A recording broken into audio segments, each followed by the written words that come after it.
Hey ladies and gentlemen, Wolfcryer back with another build guide. This one is for the Uliana's Flesh is Weak support monk build. So there are a ton of different variations for the Zdps support monk. This build guide is going to focus on the Uliana's version, which allows you to apply the Flesh is Weak Exploding Palm to enemies to increase the DPS of your group. Now, with this set, just like every other support ZDPS monk, you will be running the 4-piece Inna's Mantra set. The 2-piece set bonus increases the base passive effect of your mantras by 100%, and the 4-piece allows you to gain the base effect of all 4 mantras at all times, increasing your group's DPS and damage mitigation. Next up, you're going to be running 2 pieces of Uliana's, the shoulders and 1 other piece. The 2-piece set bonus allows for every 3rd hit of your spirit generator to apply Exploding Palm. Flesh is Weak. This is going to grant that 15% damage increase to your DPS. Now you are going to achieve this by wearing 2 pieces Uliana's, 1 of which being the shoulders, and 4 pieces of Inna's Mantra set, 1 of which is going to be the belt. I will discuss a variation a little bit later, but so far this is the way that I currently run this. Now, some of the stats you are looking for, main stats are going to be cooldown, health globe bonus. Health globe bonus is going to allow you to increase the effectiveness of your heals, and cooldown because, let's face it, you're going to want Epiphany up as much as possible, as well as the rest of your abilities. Other stats that you need on your gear are defensive stats. Dex, vitality, resistance, regen, that type of thing. And a few other stats that are useful as well are resource cost reduction, attack speed, and like I said, life regen. And on your weapons, your rings, that type of thing, it is okay to have attack speed as well. Now, moving on to the rest of your gear. You are going to want strong arm bracers. Enemies hit by knockback suffer up to 30% increased damage for 5 seconds when they land, and your Cyclone Strike is a knockback. This is going to be another damage modifier for your group. Then we have Illusory Boots. You may move unhindered through enemies. You are not going to be utilizing Dashing Strike in this build, so this is one way to get through straggling mobs so that you can get with your group. Next up, for your amulet, I use Overwhelming Desire. Chance on hit to charm the enemy. While charmed, the enemy takes 35% increased damage. Another option here is a Hellfire amulet with a really good passive. For your rings, you will be using the Obsidian Ring of the Zodiac. Reduce the remaining cooldown of one of your skills by 1 second when you hit with a resource spending attack, and your Cyclone Strike will trigger this often.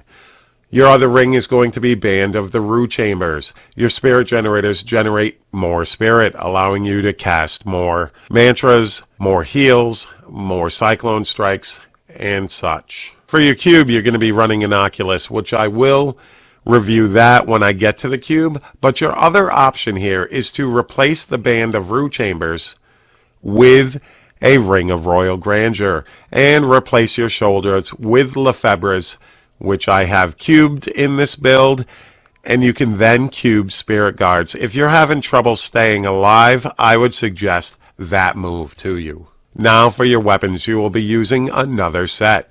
Isvin's Paired Blades, Little Rogue, and the Slanderer set. The 2-piece set bonus allows for every time you spend primary resource, which Cyclone Strike does this, gain 6% increased attack speed, damage, and armor for 5 seconds. Mainly you are using this for the attack speed and the armor. This effect stacks up to 5 times. Now onto your cube.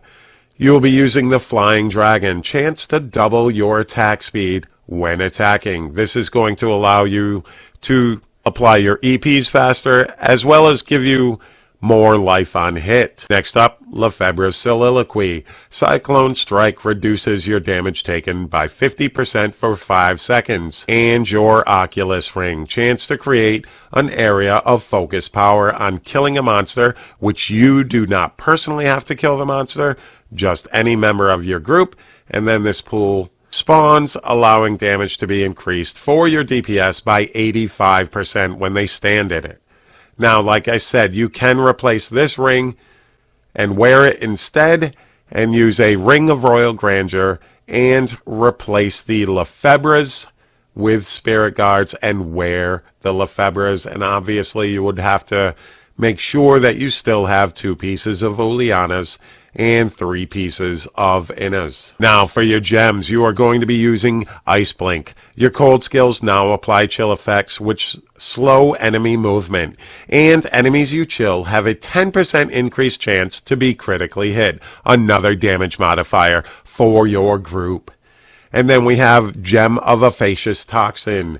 Poison all enemies for a certain percent of weapon damage over 10 seconds, and every poisoned enemy takes 10% increased damage from all sources and deals 10% less damage. This allows you to grant more damage to your group as well as more damage mitigation for your group. And last but not least is Esoteric Alteration. Gain a certain percentage of non-physical damage reduction, and while below 50% life, your resistances to cold, fire, lightning, poison, and arcane are increased by 75%. You do not use Harmony in this build, so you do not have a massive amount of resistances like other monks do. So Esoteric Alteration definitely comes in handy in this build. Now on to the skills.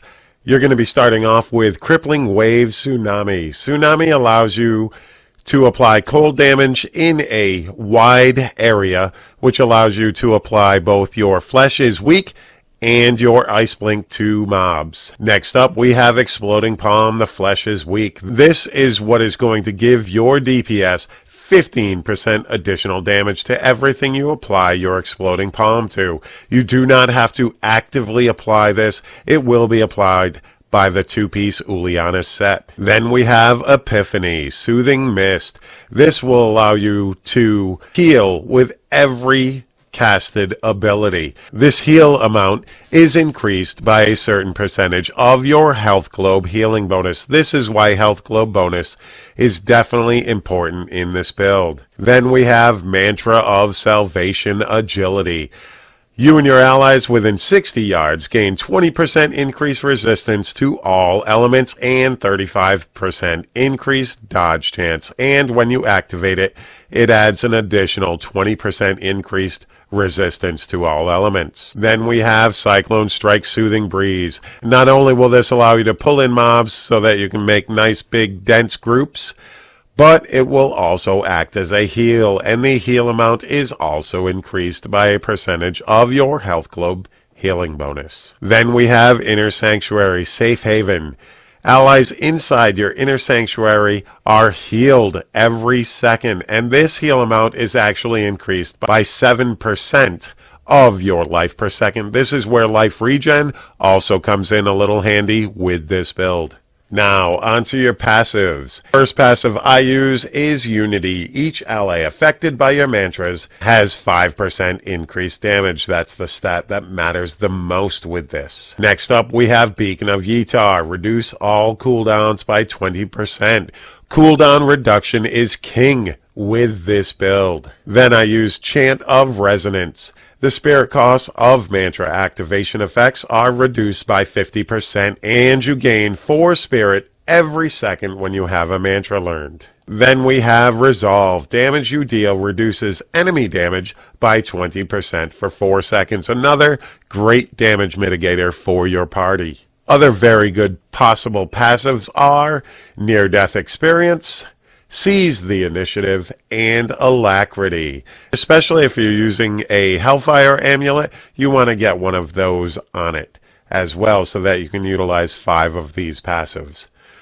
Alright, ladies and gentlemen, there you have my ZDPS monk build utilizing the 2-piece Uliana's Flesh is Weak version. Thank you guys very much for checking out this guide. Hit that like button, hit that subscribe button. Let me know in the comments what you think of this build guide. Thank you guys once again. Peace.